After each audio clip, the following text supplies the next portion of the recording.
Ensino à distância, isolamento e estresse. Essas são 3 palavras que estão muito presentes no nosso dia a dia.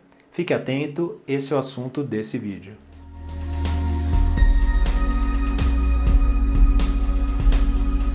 Olá a todos, meu nome é Fernando Fernandes, eu sou médico psiquiatra e palestrante em São Paulo. E vou compartilhar com vocês nesse vídeo uma live que foi uma live muito querida para mim. A minha cunhada, que é uma irmã mais velha para mim e me conhece há 30 anos, é coordenadora numa escola em São Bernardo do Campo, uma escola estadual de período integral que é considerada modelo, tem um alto grau de desempenho no Enem e nas diversas universidades com seus alunos. Então é uma escola também muito querida, na qual eu já dei palestras inclusive. Ela me convidou para uma live porque os alunos dessa escola estavam muito estressados com o dia a dia do ensino à distância, usando as mídias disponíveis. Então colhemos as queixas desses alunos e partimos para uma live muito interessante. Convido você a participar. Se você é aluno, se você é professor, se você é pai ou alguém interessado no tema. Antes de tudo, se você gosta dos assuntos da página do Facebook e do canal do YouTube Psiquiatra Fernando Fernandes, deixe o seu like, que isso aí é muito importante para a divulgação. Também se inscreva no canal e acione o sino para ser avisado de novos vídeos. Muito obrigado e uma boa live para você. Então, gente, bem-vindos à live sugerida pelos alunos da Escola Amadeu, Saúde Mental, Ensino e Distanciamento Social. Ela será proferida pelo Dr. Fernando Fernandes, médico psiquiatra formado pela USP. Perfeito. Gente, vou falar um pouquinho do contexto da saúde mental nos jovens, para depois comentar, para a gente comentar um pouco do contexto que a gente está passando, né? Eu convido vocês a lerem comigo essa frase que está aí, né? E é uma citação, não é uma frase minha, essa frase aí. Os jovens de hoje gostam do luxo, são mal comportados, desprezam a autoridade, não têm respeito pelos mais velhos. Se passam o tempo a falar em vez de trabalhar. Não se levantam quando um adulto chega, contradizem os pais, apresentam-se em sociedade com efeitos estranhos, tiranizam seus mestres, né? Essa frase aí, eu acredito que vocês... acho que não há quem negue, né, a atualidade, a contemporaneidade de uma frase, de uma citação como essa, né? Vocês têm ideia de quem fez essa citação, ou pelo menos se atribui a essa citação?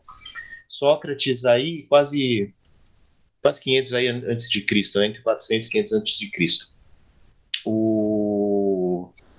Escritos babilônicos, né, que na época que não tinha nem papel, escrito na argila, de que os jovens de hoje em dia não vão ser capazes de preservar a cultura da nossa sociedade, né? Então, quando a gente vai sempre criticar, fazer uma análise crítica, sociológica, ou mesmo até epidemiológica do ponto de vista de comportamento de da sociedade, da camada mais jovem, sempre surge essa questão, se a gente não está diante de um conflito de geração apenas, né? E para a geração atual, que no Brasil eu brinco de chamar de geração 7-1, não é bem assim, não é apenas uma questão de conflito de geração. Por quê? Esse estudo aqui, que saiu no final de 2017, né, na Universidade de Cambridge, avaliou uma população de mais de 120 mil pessoas em todos os estados americanos, né, e verificou o quê? De 2005 a 2015 houve um aumento dos casos de depressão. Então, houve um aumento da prevalência de depressão. Foram lá investigar. Poxa, em quais populações houve esse aumento? Porque houve aumento da depressão, mas será que alguma população estava mais em risco? Ok, investigaram faixa social, por exemplo, né? Entre ricos e pobres subiu da mesma maneira. Entre homens e mulheres têm mais depressão que homens, uma razão de 2-1, mas subiu da mesma maneira. Entre nível de escolaridade, subiu da mesma maneira. Onde estava a diferença? No nível de idade. Então, jovens de 12 a 17 anos, essa linha azul clara, né? Ou jovens de 18 a 25 anos nessa linha laranja. Aqui que houve o aumento. Olha só, de 2005 a 2015 houve o aumento do quê? Aumento da prevalência de depressão entre jovens. Então a gente está diante de uma geração mais vulnerável, tá bom? Então já fica o recado para vocês aqui. Eu tenho muito mais a exortar vocês do que a orientar. Primeira exortação que eu faço, vocês são uma geração mais vulnerável. Tá? E por que eu estou falando isso? Ah, você tá falando isso para julgar a gente. Não, não estou julgando. Só que eu costumo brincar, sabe? No mundo dos negócios tem um ditado. O primeiro passo para você não ser feito de otário é você desconfiar que isso está acontecendo. Falam muito isso no mundo dos negócios, né? Se você está numa discussão e você acha que pode estar fazendo papel de bobo, esse é o primeiro passo para você não fazer papel de bobo.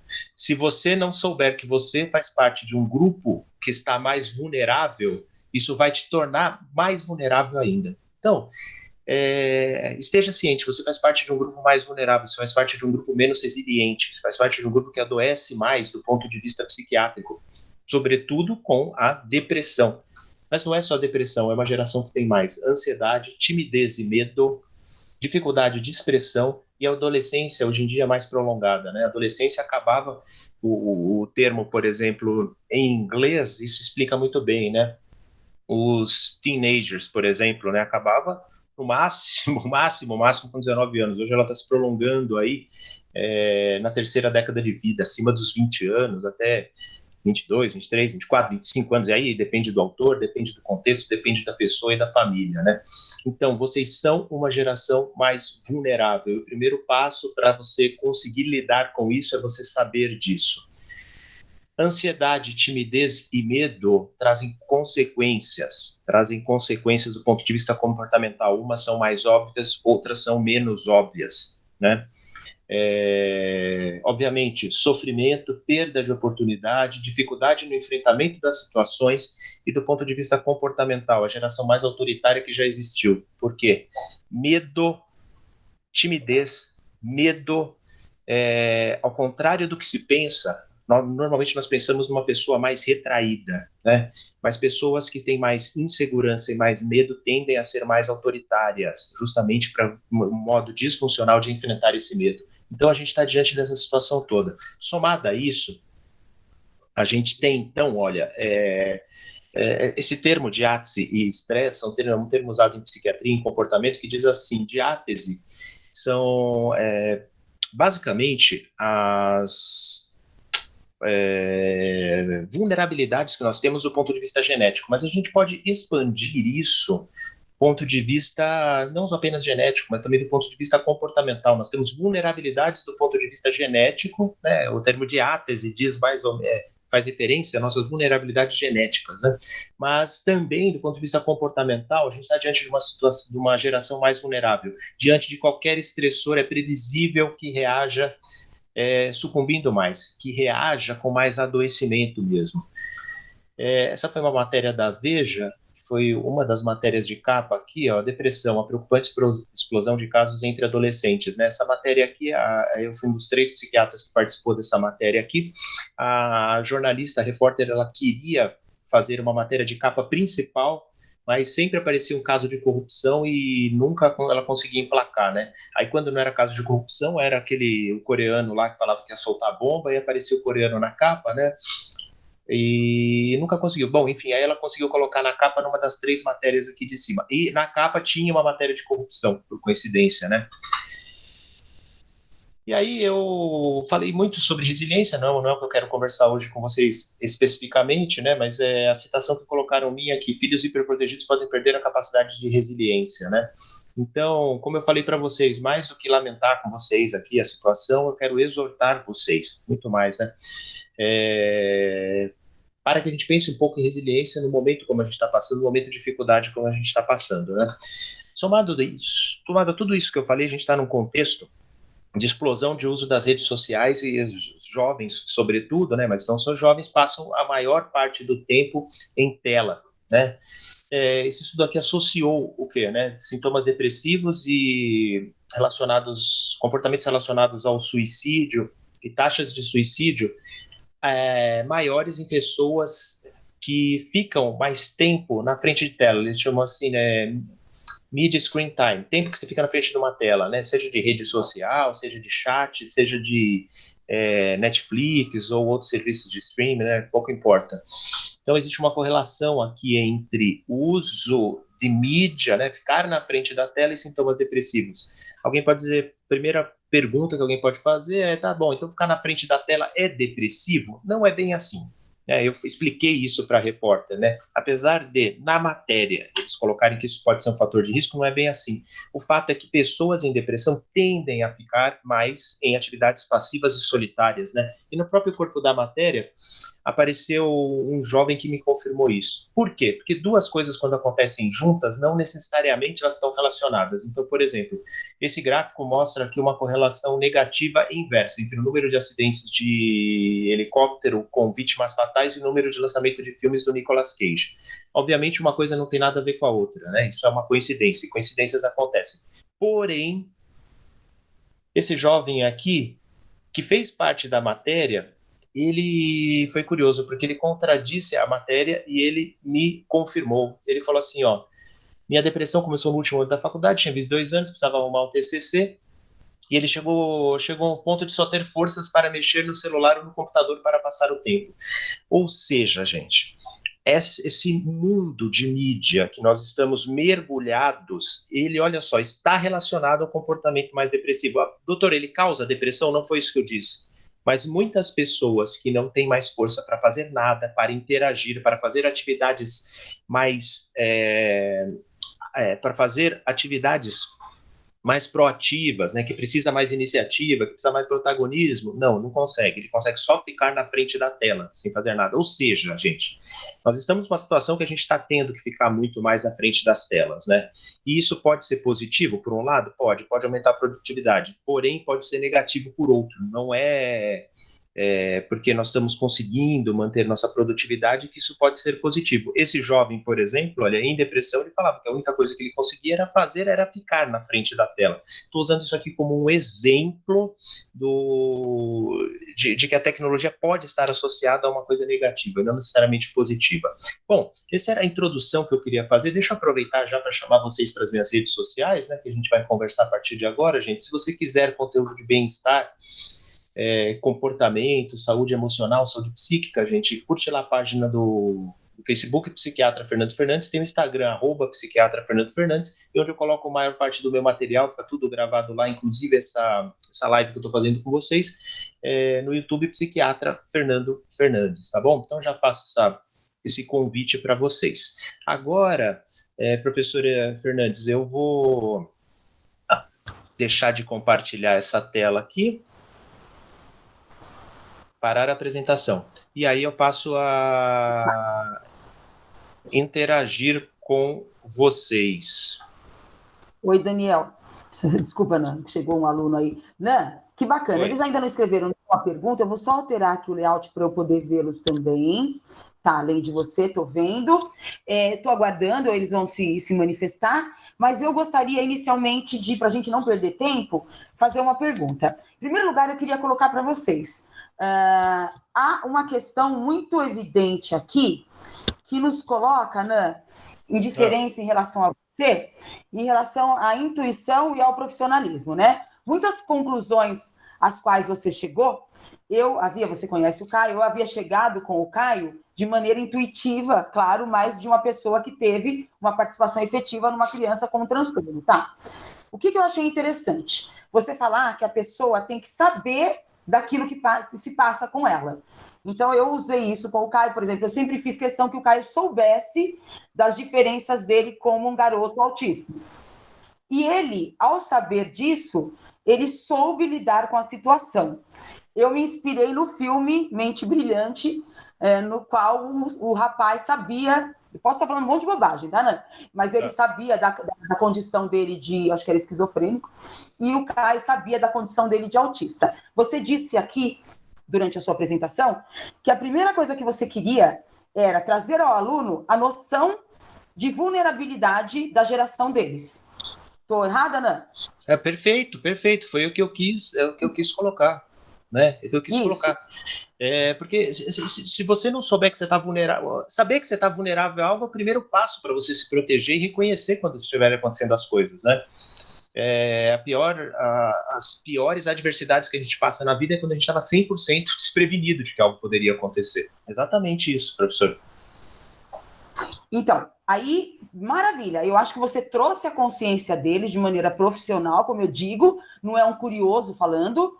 é um especialista que trabalha com transtornos do humor, não está aqui brincando, baseado em pesquisas, e você traz esse dado. Então, em primeiro lugar, mostrar para esse aluno a condição de vulnerabilidade. Agora ele já sabe. Ele sabe que ele está vulnerável e que ele tem todas essas características que você nos apresentou. Nan, e agora? O que eles fazem? O que você sugere? Muito bem, aí eu precisava ouvir um pouco deles, né, para eu poder sugerir, né, alguma atitude mais voltada para o mundo deles. Mas quando você convidou para essa live aqui, você já falou do contexto atual, né, do contexto de ensino à distância e o que isso está os impactando bastante, né? Bom, eu acho que a primeira coisa que tem que se perceber o quanto que a nossa rotina é valiosa para a gente manter nosso bem-estar emocional. Sem uma rotina adequada, sem uma previsibilidade de rotina, as coisas no começo podem ser interessantes, mas quando vão se perpetuando, elas se tornam bem difíceis, né? Já teve estudo chinês que mostrou no começo avaliou pessoas no começo com 1 mês de isolamento e com 2 meses de isolamento. Engraçado que o nível de estresse não mudou. No começo estavam extremamente assustadas com a epidemia, o medo de pegar a doença e assim por diante, né? Depois, o que começou a pesar foi o quê? Justamente a falta da rotina, a falta das atividades, a adaptação para as mudanças, fazer as coisas à distância, né? Então, o medo da epidemia, daquela novidade passou, mas o nível de estresse não diminuiu, né? O nível de estresse se manteve. Então, eu acho que a primeira dica é assim, professora, o que nós podemos fazer para manter a nossa rotina o melhor possível, o mais próximo do que era o normal possível, né? Esse é o primeiro passo. Então, você tinha um determinado número de horas de aula por dia, né?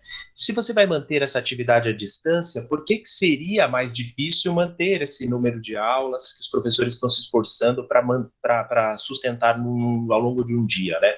Alguém pode dizer assim, professor, eu tenho minhas dificuldades particulares, né? Em minha casa é difícil ver aula, etc. Eu não posso ir numa biblioteca usar o computador, por exemplo, para ver minhas aulas, porque está fechada. Eu entendo essas particularidades que cada um pode ter.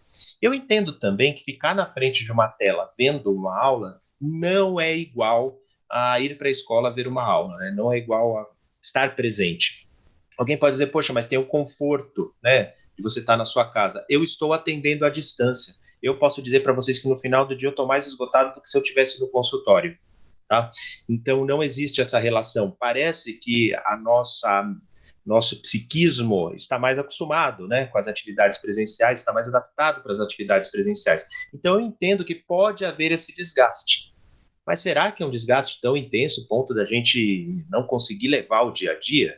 Ou será que a gente não está ansioso demais? Será que a gente não está evidenciando aquelas fragilidades que eu falei para vocês, né? Então, eu diria assim, primeiro, faça o esforço maior possível para manter a rotina. Elaine, a minha esposa, ela contou de uma amiga que viu que o filho estava meio esquisito, não estava fazendo as atividades à distância, filhinho de 3 anos, já tinha atividade à distância, pelo amor de Deus, mas vamos lá, né? Então, não estava se adaptando bem, né, a entrar no computador, ver lá. E aí, o que ela fez? Ela começou a acordar o filho na mesma hora, colocar para tomar café do mesmo jeito que ele gostava lá de antes de ir para a escola, colocar o uniforme dele e colocar para fazer atividade, né? Aí tinha atividade que ele tinha que ver na tela, tinha atividade que ela tinha que ajudar um pouquinho. Fez isso, o garoto ficou muito melhor. Entende? É lógico que ele não tem muita noção do que está acontecendo, mas olha só, essa sensação, criar um clima que mantém a rotina dele ajudou no comportamento dele. Então a gente tem que absorver isso, né? Então, o primeiro passo que eu diria é isso, professora, olha, assim, o estudo é o trabalho de vocês, né? Os seus pais não têm a opção de chegar de manhã e falar assim, nossa, estou cansado, estou estressado, não quero ir trabalhar, não vou. Não, se ele fizer isso, vai ser 2 trabalhos, ficar cansado e descansar, para ir pro trabalho, né? Quando você vai preencher uma ficha, a profissão é estudante. Então, vamos encarar como a nossa profissão, e a nossa profissão tem que ser uma rotina, se não prazerosa, pelo menos uma rotina um pouco mais é mais tolerável, uma rotina um pouco mais saudável, né? Manter a rotina eu diria que é o principal. Tudo que eu estou falando, falei aqui, gira em torno de manter a rotina, professor. Nossa, eu achei bárbaro, né? Até essa ideia de colocar roupinha na criança, você sabe que eu me coloquei uma rotina de acordar 6:30 da manhã ou eu não dou conta. Como você disse, eu tinha um trabalho de 8 horas e eu preciso, hoje, dar conta de um trabalho de 8 horas na minha casa, com todas as circunstâncias diferenciadoras que esse trabalho doméstico agrega, né? Mas a ideia da manutenção da rotina achei bárbara. Nan, agora eu vou te falar as perguntas dos nossos, tá? Muitos deles são perguntas reiteradas, você já teve essa pergunta inicialmente, eu te passei por meio do WhatsApp. Querem saber como lidar, olha só, ou alguma dica para lidar com as crises de ansiedade, porque é visível entre eles trazem isso para nós, muitos deles têm sofrido com crises de ansiedade. Você pode falar para a gente alguma coisa a respeito disso, Nan? Sim. Olha, as crises de ansiedade, por definição, ela é uma emoção ou um sentimento. Eu não vou entrar no mérito da diferença entre emoção e sentimento, né? Então, vou usar como sinônimo. Então, é um sentimento relacionado a um sentimento sempre desagradável, relacionado a uma possibilidade de um acontecimento futuro.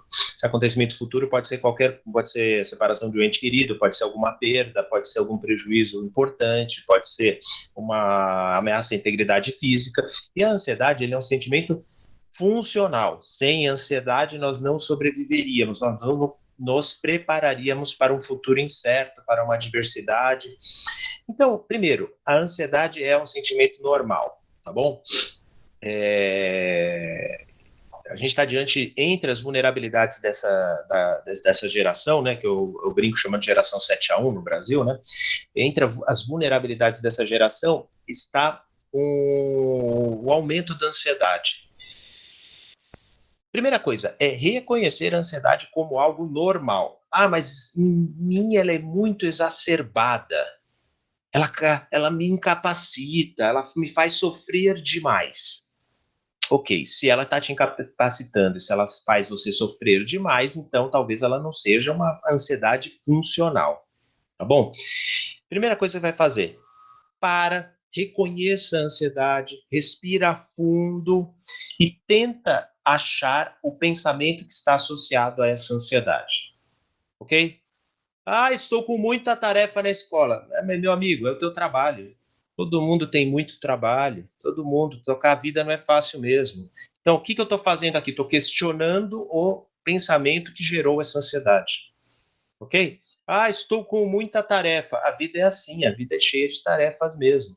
Então, a gente questiona o pensamento que gerou a ansiedade. Esse é o primeiro passo. Minto, esse é o segundo passo. Primeiro passo, reconheça que você está ansioso, reconheça que você está ansiosa. Respira fundo, não reaja a essa ansiedade. Tenta enxergar essa ansiedade de cima. Enxergar a ansiedade de cima, o que é? É sempre questionar o pensamento que está associado à ansiedade. Sempre tem um pensamento associado à ansiedade. Quer ver? Toda emoção tem um pensamento associado. Por exemplo, você ouve um latido. Quando você olha para trás, tem um pitbull sem coleira correndo na tua direção. Você vai sentir medo. Qual é o pensamento associado ao medo? O pensamento associado ao medo é que o pitbull vai te atacar. Tanto que se você mudar esse pensamento associado ao medo, o medo muda. Por exemplo, é o pitbull do meu amigo, ele é dócil, quer brincar. Pronto, mudou totalmente a emoção. Você mudou o pensamento, mudou a emoção. Ou seja, manejando o pensamento, a gente consegue manejar a emoção. Ah, mas eu passo mal, me dá taquicardia, fico sudoreica, me dá tremor. Sim, a ansiedade, como qualquer emoção, ou qualquer sentimento, tem repercussões fisiológicas. É normal. Imagina o seguinte, o pitbull lá, sentiu medo. Cara, teu pelo vai arrepiar, você vai ficar mais tenso, a pupila vai dilatar, teu coração vai bater mais rápido. Porém, quando você muda o pensamento associado à emoção, não, o cachorro não vai me atacar, é o cão do meu amigo, ele quer brincar. Ok, vai mudar a emoção. Ok?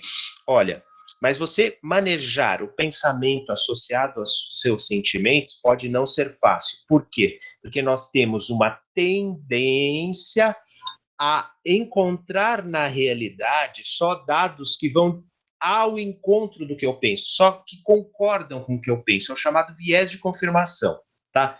Então, Eu explico para vocês isso facinho. Uma pessoa tem uma determinada convicção.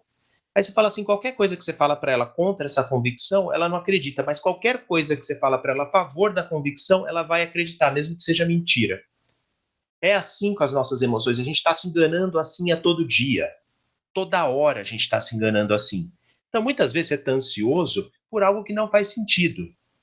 E você tem que questionar esse algo. Agora, você tem que estar disposto a mudar também. Né? Lembra que eu falei? Uma geração que tem mais ansiedade, que tem mais medo, que é mais frágil, ela tende a ser mais dócil e mudar de opinião? Não, tende a ser mais autoritária. Então você tem que combater esse autoritarismo, estar disposto a ver a situação de outra forma. Um exemplo é esse. Tá muito difícil, é muita lição. Meu, estudante é a tua profissão. Se você não consegue, desculpa ser franco, mas se você não consegue levar a sua profissão de estudante com afinco, com determinação, eu sei que não é fácil, viu, gente? Eu fui estudante, eu prestei vestibular difícil, eu sei o quanto é difícil, né? Eu sei o quanto é difícil, a professora Fernandes acompanhou isso na minha vida, inclusive. Eu sei o quanto é difícil, não é fácil. Mas se eu não consigo levar a minha profissão atual, né, de uma maneira resiliente, será que eu vou levar a minha profissão futura de uma maneira resiliente? Esse é um exercício para a vida, viu, professora? É o que eu diria inicialmente. Nossa, Ana, eu amei. Tá. Né? Que bacana, eu acho que a gente está aprendendo muito. Eu tenho mais algumas perguntas dos alunos. Né? A pergunta da Marininha é, né, é claro, né, nós somos seres sociais, seres do contato, especialmente na nossa cultura brasileira, especialmente, né? Mas toda a cultura latina, mas ela quer saber o quanto que esse isolamento social, que não permite esse contato físico, afeta, e aí, do ponto de vista profissional, as questões psicológicas. Afeta. Os vínculos são a coisa mais importante que a gente tem na vida. A coisa mais importante que a gente tem na vida são os vínculos, sobretudo os vínculos primários, que é o quê? Pai, mãe, seus irmãos, né? Para quem tem uma amizade com os irmãos e os 1 ou 2 amigos mais próximos, essa coisa mais importante que nós temos na vida, né? E o demais do contato social, e aí você pode expandir para os contatos secundários, né? Seus colegas de trabalho, no caso de vocês, colegas de escola, professores, primos, né? Outras redes de amigos, até os contatos sociais, né? Pessoal da igreja, pessoal do trabalho, pessoal que você joga a bola uma vez por semana e assim por diante, né? Os vínculos são a coisa mais importante que nós temos e é o que está mais relacionado à nossa qualidade de vida. Se perguntar assim, quem tem mais qualidade de vida, quem é mais feliz, quem tem melhores vínculos? Isso aí é uma regra que foi evidenciada num estudo sobre felicidade na Universidade de Boston, evidenciou isso muito bem. Os estudos mais longos a respeito de felicidade mostram que a qualidade dos vínculos, não quantidade, viu, gente? Não é like no Instagram, nem sei se Instagram tem like, né? Aliás, eu tenho Instagram, não sei usar direito. Nem sei se tem like lá. Eu sei que o YouTube tem like e Facebook, Facebook também tem like. Não é só aí que eu tô falando, né? Não é ser popular. É ter aqueles vínculos primários fortes com os quais a gente consegue ter cumplicidade e se abrir de uma maneira bacana. E isso vai fazer diferença para a nossa qualidade de vida. Então, olha, para a moça que perguntou aí, qual que é o nome da moça, professora? Não, só um minutinho, é a Marina. Uma das que sugeriu o seu comparecimento. Tá. Viu, Marina? Olha, muito mais importante do que, vamos dizer assim, a sociabilidade de maneira geral é o fortalecimento dos vínculos primários, ok? Fortalecimento dos vínculos. E isso, graças a Deus, é possível fazer. Né? Os meios de comunicação estão aí para isso. Vocês estão falando tão estressados por causa que é muita tarefa online, mas o mundo online está aí para bem ou para mal, é uma ferramenta para manter os nossos vínculos primários bacana. Eu, por exemplo, eu não estou chegando perto do meu pai. Meu pai é um senhor de 80 e tralalá anos, né? Grupo 83, de risco. Né? 83. 83. Fez recentemente aí, né? Às vezes, o professor, às vezes eu esqueço até a minha idade, não leva a mal. Então, 83 anos, eu não chego perto dele. Mas eu ligo todo dia, de vez em quando eu dou uma passada no portão, fico lá com ele, ou para levar uma compra, ou só para passar mesmo, para ver como ele está, né? Vamos manter esses vínculos. Olha, é muito importante exercer a solidariedade. Isso é algo que ajuda também a gente ter um sentimento de pertencimento social. Tá? É muito importante se preocupar com o próximo, sobretudo aqueles que estão mais vulneráveis. exercite isso. Mas olha, se você não conseguir manter um vínculo bacana com seus pais, com as pessoas que cuidam de você, com as pessoas que estão sob seus cuidados direto, esquece de manter um vínculo bom social. Aliás, não faz nem sentido na minha cabeça. Primeiro lugar, cuide da sua família. Cuide da sua família, em primeiro lugar. Exerça os vínculos primários fortes. Só se você fizer isso, você vai conseguir exercer vínculos sociais mais amplos com consistência. Senão, nós não passamos de fingidores hipócritas. Ok, Nan. Querida Marina, agora nós vamos a perguntinha da Gabriele Silvestre. Nan, ela está sendo assim bem objetiva. Quais são os passos para ter uma inteligência emocional melhor? E aí? É muita coisa do que eu já falei já, né? Primeiro passo é reconhecer o autoconhecimento. Primeiro passo é o autoconhecimento. Isso não é fácil. Por exemplo, eu dei uma dica para vocês que não é de autoconhecimento, né? Porque veio de mim. Mas assim, eu falei, olha, a geração de vocês é mais suscetível, é mais frágil para ter depressão, ansiedade, timidez, dificuldade de comunicação, de expressão. Vocês têm uma dificuldade demais, né? De comunicação e de expressão. E com tudo isso, tendem a ser mais radicais. O jovem já tende a ser radical por natureza, né? E tendem a ser mais autoritários. Então, essas são dicas para você reconhecer essas fragilidades em você. Obviamente, não apenas reconhecer as fragilidades. Eu diria, se fosse para eu... o que a gente deve reconhecer? As nossas fragilidades ou as nossas qualidades? As duas coisas em igual proporção. As duas coisas em igual proporção. Alguém que só reconhece as fragilidades... É legal por quê? Porque você consegue se prevenir, mas você tem que reconhecer também as suas qualidades aí para balancear na sua autoestima, né? Então, eu diria que para manter a saúde emocional, eu não falo muito inteligência emocional, esse termo por vários motivos teóricos eu não gosto muito, mas tudo bem, eu entendi a pergunta. Então, para ter uma inteligência emocional, como se fala muito hoje em dia, o primeiro passo é o autoconhecimento. Em primeiro lugar, eu diria reconhecer as fragilidades e os defeitos. Em segundo lugar, reconhecer as qualidades. Não reagir de forma espontânea às emoções. Reconhecer as emoções, respirar fundo, não reagir prontamente a elas. Reconhecer os pensamentos ligados à emoção. Muitas vezes a emoção a gente não consegue mudar. A pessoa fala, eu não consigo deixar de ser ansioso, eu não consigo deixar de ser nervoso. Sim, mas você consegue reconhecer os pensamentos que te deixam ansiosos, reconhecer os pensamentos que te deixam nervosos. E você consegue questionar esses pensamentos. Isso você consegue. Você fala, não consigo. Não consigo, então você é uma pessoa rígida e a possibilidade de mudança para você é remota. Você tem que, no mínimo, falar assim, eu vou tentar mudar um pouco o modo que eu penso. Sendo que mudar um pouco o modo que você pensa não é abrir mão das suas convicções, mas é estar disposto a flexibilizar a leitura que você faz da realidade. Então, eu diria que esses são os primeiros passos para a gente manter uma saúde emocional um pouco mais um pouco mais legal, professora.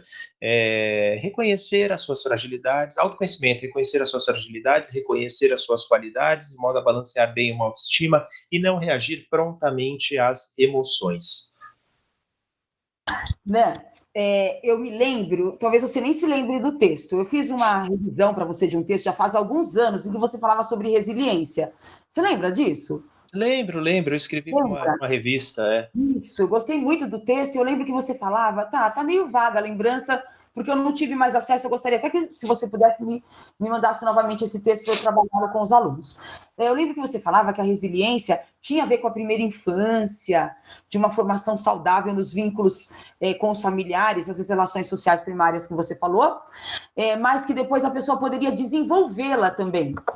Eu li mal esse texto, a recordação que eu tenho dele está correta, né? Não, é exatamente isso, né? Porque durante o nosso desenvolvimento, a gente tem que contar, ninguém é uma ilha. Desde o momento da concepção até o momento que a gente morre, até depois da morte, nós sempre precisamos dos outros, né? Eu costumo dizer que no mínimo mais 4 pessoas depois que você vai morrer, você vai precisar ainda contar com elas. Então é muita bobagem essa ilusão de autossuficiência, né? Quando eu digo até depois da morte, você vai precisar no mínimo de 4 pessoas, que são as alças do caixão, né? Então, os nossos vínculos, desde a nossa concepção até depois da morte, eles são importantes. E o desenvolvimento da resiliência tem a ver com isso. né? Só pra vocês, eu vou dar um exemplo aqui que parece, às vezes, um exemplo um pouco viajante, né? Mas não é. Por exemplo, um bebê, um recém-nascido, ele está com um incômodo, seja um sapatinho apertado ou seja cocô na fralda, né? O que ele faz? Ele pede ajuda do jeito dele, do jeito que ele sabe, que é chorando, né? E com o tempo ele vai aprender, se ele sentir um incômodo e ele chorar, vem alguém ajudar, né? E aí isso vai ao longo do desenvolvimento. Daqui a pouco ele ainda não sabe falar, mas ele sabe que com a expressão facial dele, ele pode denotar algum desconforto para a mãe e a mãe vai ajudá-la nesse desconforto. Na infância, a mesma coisa. A criança tem algum problema, alguma adversidade, por mais boba e simples que seja para o mundo dos adultos, ele sabe que vai poder chegar em casa, conversar com o pai, conversar com a mãe e vai encontrar ali um apoio e um amparo, ou no mínimo conselhos para poder lidar com a diversidade dele. Isso vai ao longo da adolescência, início da vida adulta e vai se sedimentando ao longo desse desenvolvimento. Por isso que eu falo, isso tem um nome até que os psicólogos chamam apego seguro, né? Apego seguro, que é a possibilidade de discutir com alguém, que é, bom, em fases diferentes da vida acontece de maneiras diferentes, como eu dei um exemplo, mas quando chega na vida adulta, é a certeza que a gente vai ter, que a gente vai poder se abrir, que a gente vai ter cumplicidade e empatia de uma pessoa e que essa pessoa vai ajudar a gente a resolver os problemas. E resolver os problemas não é resolver por você e não é dar conselho, só o fato de ouvir, demonstrar empatia, muitas vezes já te ajuda, porque há problemas sem solução para os quais a gente quer desabafar também. Por exemplo, quando você vai num velório prestar solidariedade a uma pessoa que perdeu um ente querido, essa pessoa quer alguma solução, quer algum conselho? Não. Só o fato de estar lá demonstrando empatia pela pessoa e solidariedade já ajuda a pessoa na resolução ou no desenvolvimento desse luto, né? É por isso que os vínculos são tão importantes. Eu não tive isso na minha infância, e pode acontecer, já tem estudos de crianças, por exemplo, que são institucionalizadas, criadas em creches, orfanatos, etc., que a resiliência nelas é diminuída, mas você pode desenvolver e exercitar esses vínculos ao longo da vida, né? Isso pode ser desenvolvido, né? O manejo de emoções também pode ser desenvolvido ao longo da vida. A flexibilidade em avaliar a realidade, que é muito importante para o manejo de emoções, pode ser desenvolvido ao longo da vida. Então, é óbvio, a gente não parte numa sociedade livre, enfim, ou em qualquer sociedade que se conceba, nós não temos pontos de partida iguais. Ninguém tem um ponto de partida igual ao outro, mas isso não é motivo para ficar lamentando que o teu ponto de partida pode ser um pouco mais para trás, né? Isso tem que ser motivo, inclusive, de estímulo para que você corra para frente. Então, se seus vínculos não foram bacanas até esse ponto, coloque isso em primeiro lugar na sua vida. Se você não maneja as emoções de maneira adequada, por conta de experiências que você teve, transforme isso. Se o modo de julgar a realidade, de ver a realidade, faz com que você sofra, mude o modo de avaliar a realidade. Com certeza, apesar de partirmos de pontos diferentes, né, todos têm a capacidade de se transformar, e é nisso que a gente tem que se apegar, ao que está no nosso controle, e não ao que já passou, ao que está no nosso passado. Ai, que legal, né? Então, Nan, outra coisinha que você falou, e eu acho que tem um vínculo com o que você acabou de dizer, é a questão do protagonismo da vida da gente, né, Nan? A palavra protagonismo que você usou, eu estou fazendo estou retomando, porque é um dos pilares do ensino integral, tá, Nan? E você Sim. falou assim, em primeiro lugar, eu vou fazer dois vínculos da palavra, tá, com a sua fala. Em primeiro lugar, você falou que a pessoa muito ligada à tela, mas no sentido de ligada à tela não para resolver problemas agora da escola e tudo mais. A questão das mídias sociais, você disse assim, há um exagero de tela e quando você é exigido em atividades mais protagonistas, né, você falha. Então, eu queria que você falasse um pouquinho sobre isso. E agora, em relação à resiliência, Nan, olha só, a questão minha, então, olha só, você disse que às vezes os vínculos, aqueles iniciais que nos tornariam naturalmente mais resilientes, podem não ter sido construídos, mas que a gente pode construí-los a partir de agora. Tá, como que eu poderia ser protagonista na construção dessa minha resiliência, Nan? Bom, essa palavra protagonismo, acho que se ela é bem interpretada, eu acho ela ótima, né? Por exemplo, eu falei para vocês que naquela matéria da Veja eles colocaram lá um jovem que falou, né, que na frente da tela, a única coisa que ele conseguia fazer durante o tempo era ficar na frente de uma tela, quando ele estava no auge da depressão, e ali ele não tinha protagonismo nenhum, era uma atividade totalmente passiva. Agora, quando é para usar a tecnologia em algo proativo, em algo que vai trazer conhecimento, por que sentir tanta dificuldade? Por que sentir tanta dificuldade, né? É isso que a gente tem que se questionar, se a gente usa tanto a tecnologia para bem. Elaine, vocês estão vendo a minha imagem, porque eu não estou vendo a minha própria imagem aqui. Sim, estamos vendo sua imagem, Lan, tá? Tá a tela completa. Vendo. Então, eu coloquei aqui para eu ver um pouco melhor, né? Olha, eu digito assim, né? Eu pego meu celular, cadê? Tá aqui. Eu digito assim, ó. Tá dando para ver, né? Aqui, ó. Eu digito assim. Aí eu vejo os jovens digitando assim, ó. Eu fico, assim, eu fico admirado com essa habilidade que vocês têm, né?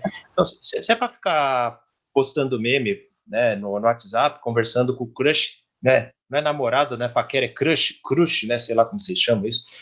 Tá lá conversando assim, vocês têm tanta habilidade e tal. Esse tipo de comunicação, então, quando é usada para aprender, é tão difícil, a gente sofre tanto, né? Olha, gente, deixa eu falar uma coisa para vocês. Aprender é difícil mesmo. Aprender sofre. Normalmente, quando você está aprendendo algo e é muito prazeroso, na verdade, você está confirmando algo que você já sabia. Normalmente é assim, viu? Aprender é bem doloroso, demanda tempo, demanda esforço, é difícil, né? Sabe, Elaine, eu acho que uma das coisas que faz mal para os jovens é essa ideia de que aprender e estudar é prazeroso, sabe? Aprender é prazeroso, o processo de aprendizado é difícil e é árduo, como tudo na vida, né? Ter sucesso é prazeroso? O caminho para o sucesso é prazeroso? Não, né? Mas mesmo não sendo algo prazeroso, que traga prazer, pode ser algo satisfatório, e a gente tem que dissociar essas coisas, Elaine. Dissociar o que tem propósito, significado, do que traz prazer. Né? Fala-se muito sobre. Eu acho que nós somos fomos ao longo da vida torpedeados a fazer uma conexão intuitiva. O que é bom traz prazer, não necessariamente. Muitas das coisas que têm propósito não trazem prazer. Não trazem prazer imediato, mas têm propósito, podem trazer satisfação de uma forma que não é prazerosa. Então talvez seja prazeroso ficar lá no Netflix, comendo a pipoca, um refrigerante e tal, ficar na frente de uma tela, mas ficar na frente de uma tela para aprender, para produzir, isso pode não ser prazeroso, mas tem muito mais propósito, pode trazer muito mais satisfação, né? Então, eu acho que substituir, talvez, a palavra prazer por senso de propósito seja interessante em alguns momentos, viu, jovens? O que eu estou fazendo não me traz um prazer imediato, mas tem muito mais propósito. A gente pode encontrar satisfação no quê? No propósito que as coisas têm, não no prazer que as coisas trazem, né? E o protagonismo, eu diria que se você sabe, ao lado da palavra protagonismo, coloca a palavra propósito, não coloca a palavra prazer, coloca a palavra propósito. Isso pode ajudar bastante. O que eu faço tem propósito? Está trazendo valor para a minha vida? Está. Então, apesar de não ser uma coisa gostosa, prazerosa, pode ser uma coisa gratificante, né? E na construção dos vínculos, eu insisto para vocês são jovens que, por questões culturais, históricas, enfim, que eu não vou entrar no mérito, vocês têm um pensamento muito para o social, o que eu acho ótimo. Mas eu repito uma coisa dura e verdadeira para vocês. Se você não investe nos seus vínculos primários, você é um hipócrita ao falar que você tem uma preocupação com a sociedade. Espera lá, se você não investe nos seus vínculos com seus pais, com seus irmãos, com seus amigos mais próximos, com seu vizinho, com a sua vizinha que precisa de uma ajuda, por exemplo. Como é que é isso? Se você não consegue investir em quem está ao teu lado, que você pode encostar, agora não, né? Agora não pode encostar, mas, enfim, no sentido figurado, se você não consegue investir nos relacionamentos que estão à sua volta, que entidade é essa chamada sociedade que você está preocupado? Não, você é só um hipócrita, você está se preocupando com a sociedade porque isso cai bem, né? Você fala assim, não vou jogar um papel na rua porque eu tenho uma consciência social que eu não posso fazer isso na rua, né? Mas na tua casa, por exemplo, você não ajuda a tua mãe na limpeza. Então, isso aí, qual outro nome para isso, senão hipocrisia, né? Então, eu diria que assumir o protagonismo do ponto de vista dos vínculos é isso, Elaine. É isso, você cuidar de quem está do teu lado, você cuidar dos vínculos que estão do teu lado, você cuidar dos relacionamentos ali. E olha, Elaine, eu já vi gente se arrepender de muita coisa na vida, mas investir no relacionamento familiar, eu nunca vi alguém se arrepender. Mesmo com todas as perdas, entre aspas, que possam vir disso, perdas profissionais e outras, né? Enfim, então, invista nos vínculos. Esse é um jeito. E olha, investir nos vínculos, gente, não é uma coisa só solidária, não é uma coisa só pensando no outro, nas pessoas que a gente ama e pensando na sociedade de maneira geral. Investir nos vínculos é investir em você, porque não tem nada que melhore a tua qualidade de vida do que a qualidade dos vínculos que você carrega. Né? Achei, assim, essencial. O básico, né? Investir nos vínculos, eu só acrescentaria, quero ver se você concorda comigo, coisas das quais a gente não se arrepende. Investir nos vínculos essenciais, familiares, e na própria formação intelectual. Não tenho dúvida, que é isso. Não existe investimento melhor do que esse. Não existe. Sabe, recentemente uma amiga minha, psicóloga inclusive, falou, Fernando, apareceu essa proposta aqui, será que é legal essa proposta que eu tô tendo aqui? Falei, mas você já foi lá ver? Ela falou, não fui ver.